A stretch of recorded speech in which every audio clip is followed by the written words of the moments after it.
আমরা unconditional support করেছি, কিন্তু গত 5 মাসে আমাদের উপলব্ধি এবং পর্যবেক্ষণ যে সরকার সঠিকভাবে ফাংশন করছে না, এবং বিশেষ করে এই ধরনের পরিস্থিতিতে সরকারের যে ভূমিকা, সে ভূমিকা আমরা দেখতে পাচ্ছি না।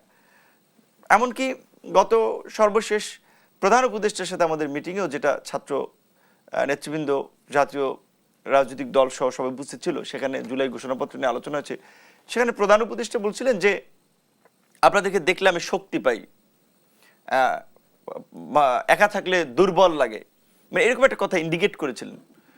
এবং আমাদের কাছে মনে হচ্ছে সব কথা আমরা ওইভাবে ওপেনলি একেবারে সব বলা সম্ভব নয় বিভিন্ন প্রেক্ষাপটের কারণেই, যে সরকার বিভিন্ন দিক থেকে চাপে আছে।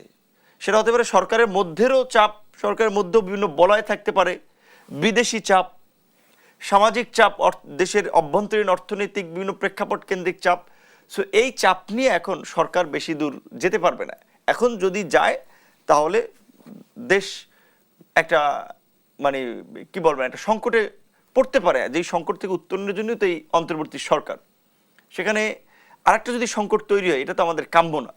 সেই জায়গা থেকে এখন আমাদের সেই আগের মতো সরকারকে ব্ল্যাঙ্ক চেক দেওয়াটা সম্ভব না।